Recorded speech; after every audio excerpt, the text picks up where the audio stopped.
Hello everyone, I'm Justin, and for today's video, we're going to the park. Amusement parks. They are the perfect place to leave your everyday worries behind and enjoy your time in a magical place where you can fulfill all your dreams. But what about the people working and living their daily lives in that magical place? Well, surely after a few years of acting cute and lovely, they develop a twisted personality. Maybe some are still enjoying their daily lives, and for some others, their lives depend on the performance of the park. Well, for today's video, we're talking about an anime centered all around this world. Welcome to the beautiful land of Amagi Brilliant Park.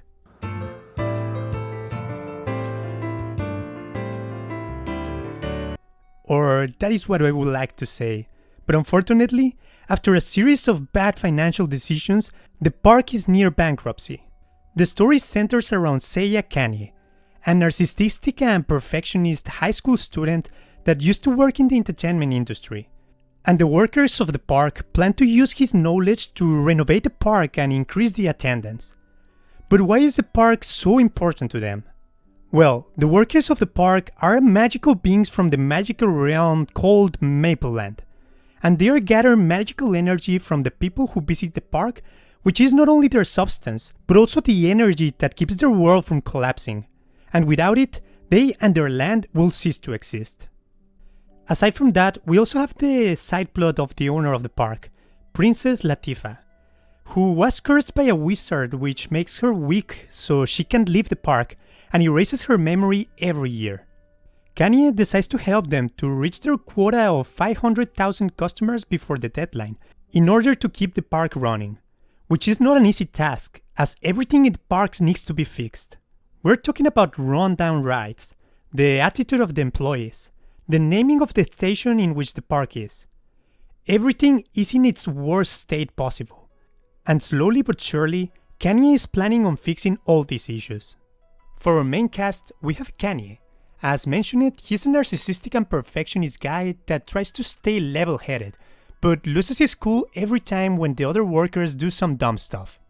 Sento is Kanye's assistant in the park, a stoic girl that always does weird stuff with a straight face, and has some questionable decisions about how she decides to summon her magical rifle.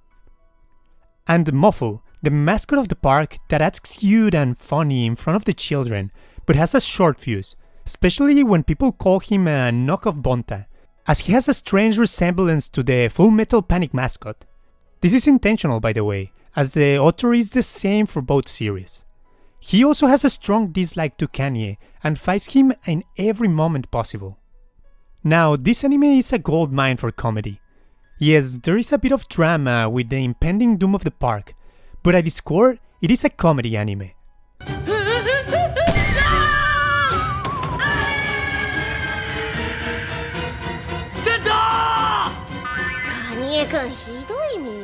This develops naturally in the story.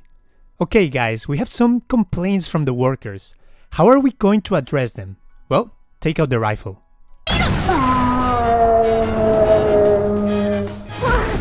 Okay, we're out of money, but apparently there is a dungeon with a hidden treasure inside a park.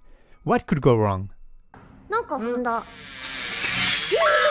We need to hire new people. Okay, let's see her resume. Wait, what does AV actress mean? Guys, stop everything. We need to find the videos. Did you find it yet?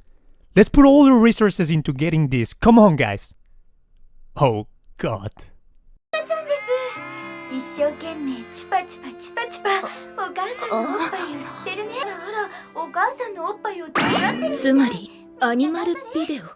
Every episode has some funny bits that keep you laughing throughout the story. And honestly, to this day, I still think that episode 5, the one about the dungeon treasure, is one of the funniest single episodes I have ever watched.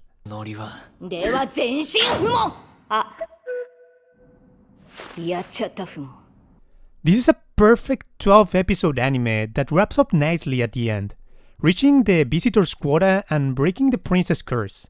And we're still left with an extra episode and an OVA, just for some extra laughs. Honestly, if you're looking for a short and funny anime with a conclusive ending, this is the one for you. But if you go deeper into the story and look at the light novel, you will find out that the anime wasn't exactly following the blueprint made by the original work.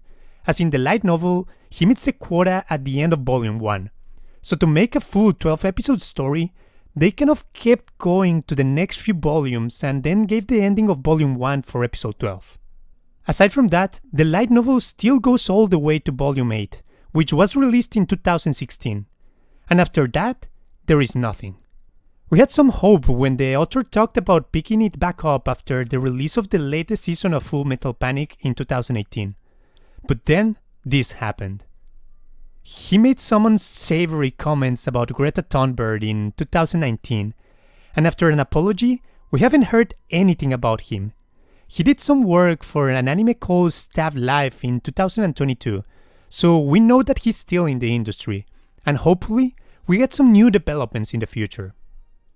The story is funny and simple. The characters are well developed and know when to be funny and when to be serious. And the world is perfect for this kind of setting. If you haven't watched Amagi Brilliant Park, I really recommend you to give this one a try.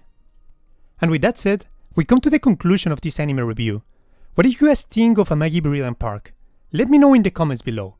Until then, see you guys next time.